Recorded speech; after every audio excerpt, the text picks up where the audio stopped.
Omicron पर शुरुआती data ही सामने आया है, लेकिन जिस तरह ये वेरिएंट तेजी से पूरी दुनिया में पांव पसार रहा है, उसे हमें भी गंभीरता से ही लेना चाहिए। देश की राजधानी दिल्ली में 11 दिसंबर को ओमिक्रॉन का दूसरा केस मिला।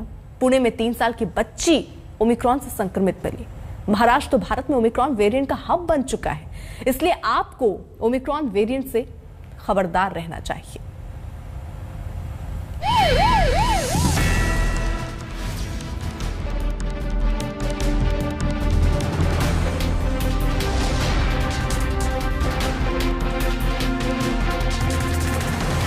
भारत में ओमिक्रॉन के 33 केस सामने आ चुके हैं, जिसमें से आधे अकेले महाराष्ट्र में दर्ज हुए हैं। शुक्रवार को देश में ओमिक्रॉन के 9 में से 7 केस महाराष्ट्र में मिले। इनमें से 3 केस मुंबई में पाए गए, जो तंजानिया, ब्रिटेन और साउथ अफ्रीका से लौटे थे। बाकी 4 केस पिंपरी चिंचवाड़ में पाए गए, जो हाल ही में एक ओमिक्रॉन संक्रमित नाइजीरियाई महिला से मिले थे। महाराष्ट्र में शुक्रवार को 7 मरीज मिले, जिनमें से 4 का वैक्सीनेशन हो चुका है, जबकि 1 मरीज को अभी सिंगल डोज लगी है।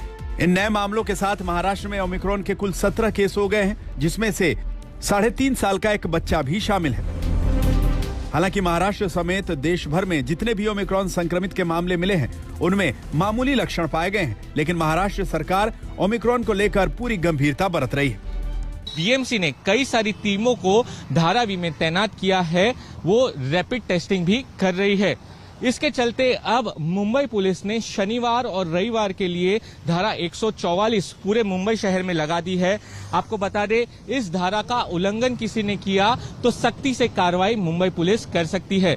जो मुख्य कारण इसके बताए जा रहे हैं, ओमिक्रॉन का खतरा तो है ही, लेकिन एआईएमआईएम की एक बहुत ही बड़ी रैली आज मुंबई में होनी है, जिसके लिए मुंबई पुलिस ने पहले ही परमिशन नहीं दी थी। इसे तिरंगा यात्रा का नाम दिया जा रहा है। असुद्दीन ओवैसी और एआईएमआईएम के कई सारे जो कार्यकर्ता मुंबई पहुंच रहे हैं, और इसका जो सीधा खतरा है वो कोविड केसेस के चलते हो सकता है। दूसरी अगर जो बात करूं तो संजय राउत ने अपशब्द का इस्तेमाल बीजेपी के लिए किया है, तो बीजेपी भी आज मुंबई में अलग अलग जगहों पर प्रोटेस्ट करने वाली थी। तो कई सारे ये जो कारण है जिसके चलते मुंबई पुलिस ने शनिवार और रविवार के लिए धारा 144 पूरे शहर में लगा दी है। देश में भले ही ओमिक्रॉन के सिर्फ 33 ही केस सामने आए हैं, लेकिन एक्सपर्ट्स ओमिक्रॉन को लेकर पहले ही चेतावनी दे चुके हैं कि सावधानी हटी, दुर्घटना घटी। ऐसे में कोरोना के प्रति लापरवाही अब सरकार के लिए भी चिंता का सबब बन रही है। हमने सबने मास्क पहना, खूब पहना, हम डर गए।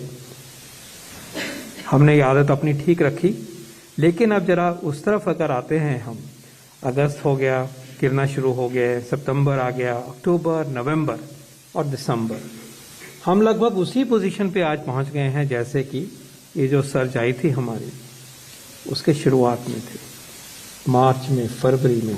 हम उससे भी इनफैक्ट नीचे हैं according to this estimate.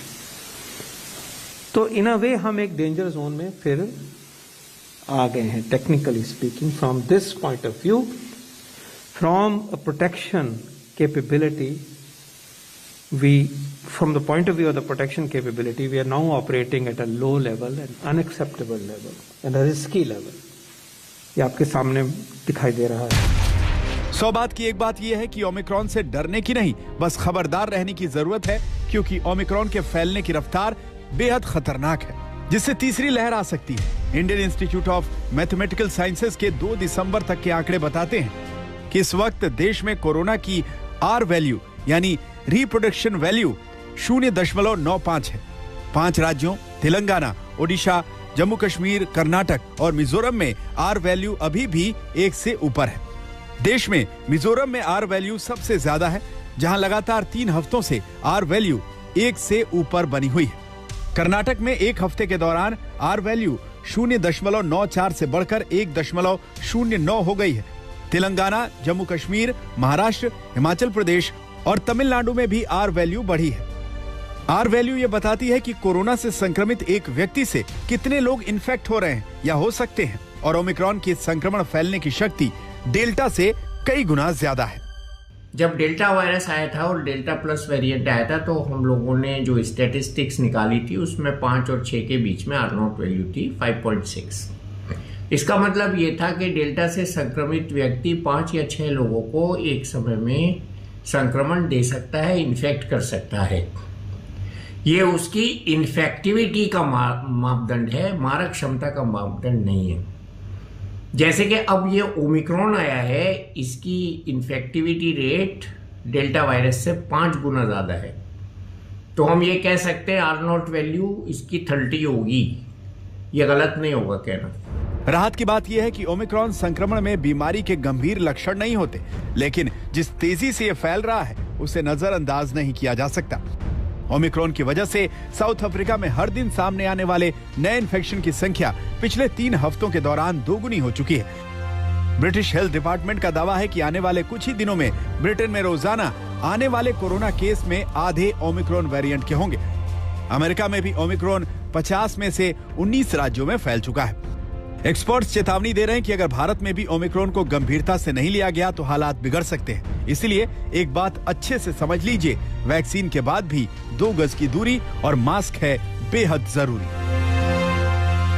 Omicron के डर के चलते उत्तर प्रदेश में चिंताएं बढ़ गई हैं, लगातार बैठकें हो रही हैं। मैं इस वक्त जहां मौजूद हूं, ये कोविड कमांड सेंटर, यहाँ का लखनऊ डीएम ने बड़ी बैठक ली है। इसमें कई डिसीजंस लिए गए हैं, जिनमें 50 मीटर यानी 50 मीटर के दायरे तक अब मिनी कंटेनमेंट जोन रहेगा। जहां पर भी केसेस पाए जाएंगे, बांस बल्लियों की बजाय रिबन से घेर दिया जाएगा घर को। संबंधित संक्रमित के घर के अगल बगल वाले मकान दायरे में होंगे। सभी की जांच, कॉन्टैक्ट ट्रेसिंग की जाएगी। रिपोर्ट आने तक यह निगरानी रहेगी। पॉजिटिव व्यक्ति पृथकवास में रहेगा। नियम तोड़े जाने पर कानूनी कार्रवाई भी होगी, और यदि पॉजिटिव व्यक्ति नजर बचाकर बाहर निकला तो मुकदमा भी दर्ज हो सकता है। इसके अलावा मैं आपको बता दूं कि मॉक ड्रिल से कोरोना की तीसरी लहर को परखेंगे, यानी कि जब ऑफिसर्स मॉक ड्रिल पर निकलेंगे। फिलहाल उत्तर प्रदेश में अभी तक ओमिक्रॉन वेरिएंट का कोई केस नहीं आया है, पर जिस तरह से बैठकें चल रही हैं, मुस्तैदी प्रशासन की तरफ से और सरकार की तरफ से बढ़ा दी गई है। कैमरामैन संजय के साथ समर्थ श्रीवास्तव, आज तक।